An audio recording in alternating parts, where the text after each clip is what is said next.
200 military జోక్యాలు చేసుకొని ప్రపంచంలో వివిధ దేశాల మీద ఆధిపత్యం చెలాయించడం కోసం ప్రయత్నం చేస్తారు. కాబట్టి ఇంకా దాని చరిత్ర ఎంత జమీందారు గారు చెప్తారు. సారు పేరు జమీందారు గారు కానీ ఆయన శ్రామిక వర్గానికి అనుకూలమైన నాయకుడు వల్ల సారు గారు నాన్న పేరు పెట్టారు. మీరు అది అందుకనే అందుకని అమెరికా తన ఆధిపత్యం కోసం, ఆయిల్ వనరుల మీద ఆధిపత్యం కోసం, ముఖ్యంగా చైనా అనేటువంటి ఒక ప్రభావం విస్తరిస్తుంటే చైనాని ముట్టడించడం కోసం, చైనా చుట్టూ తన ప్రభావిత ప్రాంతాన్ని ఏర్పాటు చేసుకోవడం కోసం, తన మిలిటరీ స్థావరాలను ఏర్పాటు చేసుకోవడం కోసం ఈ విధంగా అమెరికా అనేటువంటిది ప్రయత్నం చేస్తుంది. ఒక ఇజ్రాయిల్తోని ఆ దేశాల మీద ఆధిపత్యం చెలాయించుకోవడం కోసం అది ప్రయత్నం చేస్తుందని మనం గుర్తుంచుకోవాలి.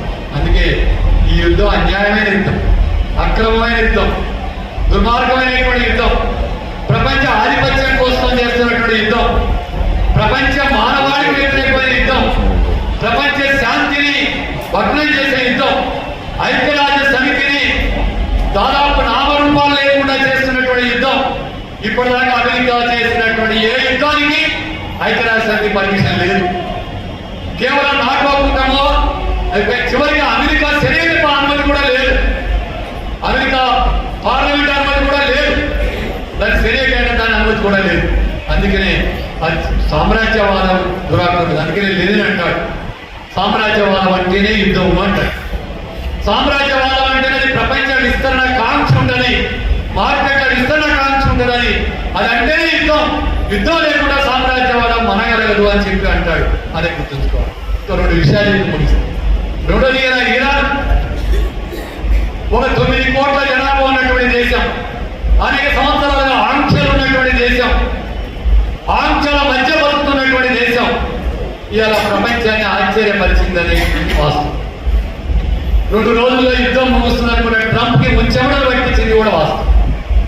ఇవాళ ఎక్కడ వెనక్కి రావాలా అర్థం కాక తికమకబడి ఉదయం ఒక ప్రకటన, సాయంత్రం ఒక ప్రకటన చేస్తున్నటువంటి ఒక పిచ్చి ప్రలాపంలాగా, పిచ్చివాడి ప్రలాపంలాగా ఇలా చేస్తున్నటువంటి పరిస్థితి కనపడతాం.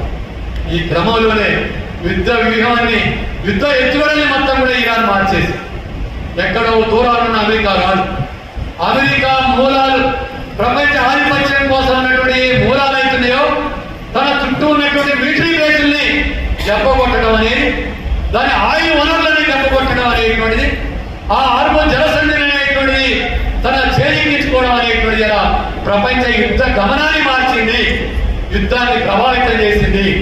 ఇలా అమెరికాని బోధలో నిలబెట్టగలిగిన, ప్రపంచ ప్రజల ముందు బోధలో నిలబెట్టగలిగినటువంటి స్థితి ఉంది అనేది మనం గుర్తించాలి.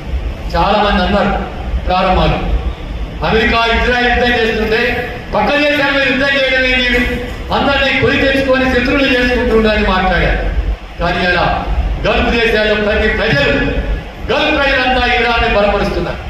కేవలం అమెరికా స్థావరాలనే కొడుతుందని, అమెరికా వనరులనే దెబ్బకొడుతుందని, అమెరికాకు సహకరిస్తే మీకు బాగుండని హెచ్చరిస్తా ఉన్నది. అందుకే యుద్ధ తీరిని, యుద్ధ గమనాన్ని, యుద్ధ పద్ధతుల్ని మార్చినటువంటి యుద్ధం ఇది. ఇది గొప్ప ఎత్తుగడ అనేటువంటిది మనం గమనించాలా. అందుకే మావో చెప్పినట్టు సామ్రాజ్యవాదం అంటే కాగితం పులి అంటారు, పేపర్ టైగర్ అంటాడు సామ్రాజ్యవాదాన్ని.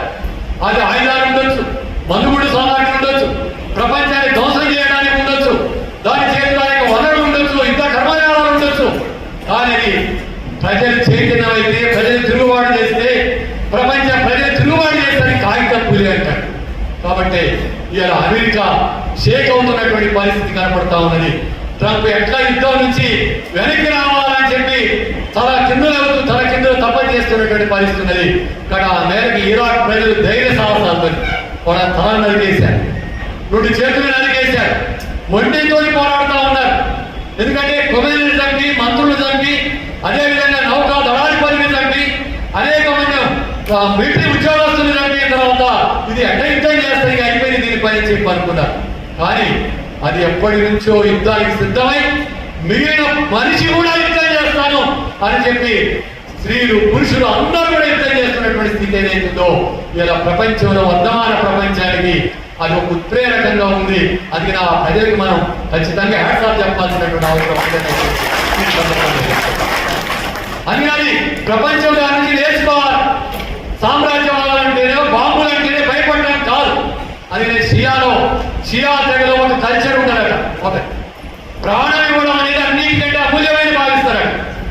ప్రాణం ఇవ్వడం అనేటువంటి గొప్పగా భావిస్తారు.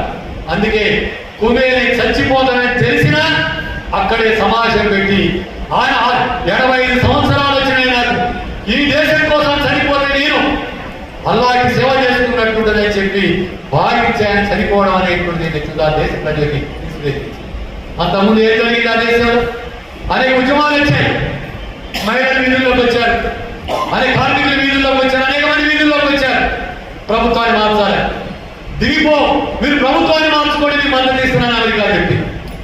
వాళ్ళు ప్రభుత్వాన్ని మార్చుకోవడానికి డబ్బులు ఇచ్చింది, వాళ్ళ యొక్క స్లీపర్ సెల్స్ ని యాక్టివ్ చేసి ఎన్జిఓ సంస్థలతో ఇరాన్ని అల్లకల్లోలం చేసింది. ఆంక్షలతో వాళ్ళ రూపాయలకు విలువ లేకుండా చేసి లక్ష రూపాయలకు $1,45,000 $1 పోలిస్తే వాళ్ళ రూపాయి అంత సంక్షోభంలో ఉంది. ఆ ప్రభుత్వం ఉంటుందా పోతుంటే దాన్ని కంట్రోల్ చేసుకుని ఇలా అమెరికా ప్రజలు ఏకం చేసి అమెరికా యుద్ధం అనేది ఇలా ఆ ప్రజలు ఒకటి చేసింది అనేటువంటి మనం దృష్టిలో పెట్టుకోవాలా. అందుకే ఎప్పుడైనా సామ్రాజ్యవాదం దురాక్రమణ కోసం దేశ ప్రజలందరూ ఒకటైనారు. అది ఇరాన్ నిరూపించింది, మొన్న చైనా నిరూపించింది, ఒకనాడు రష్యా నిరూపించింది. కానీ మన భారతదేశ ప్రజలు కూడా దానికి నేర్చుకోవాల్సిన ఫ్యాసిజానికి వ్యతిరేకం కానీ సామ్రాజ్యవాదానికి వ్యతిరేకం కానీ అందరం ఒక్కటై కొట్లాడేటువంటి రోజు రావాలి. కాబట్టి ఇరాన్ ప్రజల నుంచి స్ఫూర్తి పొందాలని చెప్పి కోరుతూ చివరికి ఒక విషయం, ఇది నాణ్యం, నేను చెప్పింది బొమ్మ, దీనికి బొరుసు కూడా, దీన్ని కూడా గమనించాలి. ఇరాన్లో ఉన్నది ఇస్లామిక్ రిపబ్లిక్, వాళ్ళది మత ప్రభుత్వం. ఆ మత ప్రభుత్వం అనేటువంటి ప్రజలందరినీ ఒకటిగా వచ్చింది, విశ్వాసంతో వచ్చింది, మత విశ్వాసంతో వచ్చింది, ఓకే. కానీ ఇరాన్లో 1941లో కమ్యూనిస్ట్ పార్టీ ఏర్పడింది. ఆ పార్టీ 1941 నుంచి 1950 వరకు అక్కడ ఉన్నటువంటి ఇంగ్లాండ్ యొక్క ఆధిపత్యానికి వ్యతిరేకంగా వీళ్ళందరితో కలిసి పోరాడి ఆ తర్వాత షాకు వ్యతిరేకంగా కమ్యూనిస్ట్ పార్టీ పోరాడి అక్కడ ఉన్నటువంటి కార్మికులు కమ్యూనిస్ట్ పార్టీ తరఫున ఎక్కువ ఉన్నారు. ఆ తర్వాత ప్రజాస్వామికవాదులు ఉన్నారు. వీళ్ళందరూ కలిసి షాకు వ్యతిరేకంగా కొమేనితో కలిసి ఆనాడు దానికి వ్యతిరేకంగా పోరాడు, షా ప్రభుత్వానికి వ్యతిరేకంగా పోరాడు. షా ప్రభుత్వం కూలిపోయింది 79. 1983లో 81లో కమ్యూనిస్ట్ పార్టీ మీద నిషేధం విధించింది కొమేని ప్రభుత్వం. 82లో అనేక మందిని అరెస్ట్ చేసింది. 83 నాటికి కమ్యూనిస్ట్ పార్టీ నాయకులు విదేశాల్లో ఉండి పార్టీ నడపడం ప్రారంభించారు కమ్యూనిస్ట్ పార్టీ. అదే ఇప్పటికీ ఆ పార్టీ నిషేధంలో ఉంది. దాదాపు కొన్ని వేల మంది జైళ్లలో ఉన్న కమ్యూనిస్ట్ పార్టీ నాయకులు, కార్మిక వర్గ పార్టీ నాయకులు, ప్రజాస్వామికవాదులు కేవలం జైళ్లలో ఉండడమే కాదు, ఉరి శిక్షణ వేశారు.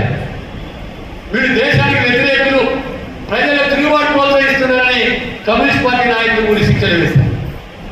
కాబట్టి ఇప్పటికీ అక్కడ అనేక ఉద్యమాల్లో ఇప్పటికీ కమ్యూనిస్ట్ పార్టీ అజ్ఞాతంలో ఉండి పోరాడుతుంది. అక్కడ కమ్యూనిస్ట్ పార్టీ ఉంది, ఆడ మావోయిస్ట్ పార్టీ ఉంది, అన్ని ఉన్నాయి. ఇవన్నీ కలిసి కూడా పోరాడుతున్నాయి. కానీ ఆడ కూడా CPI communist party of Iran, India కాబట్టి వాడిది ఇరాన్ అనే పార్టీ.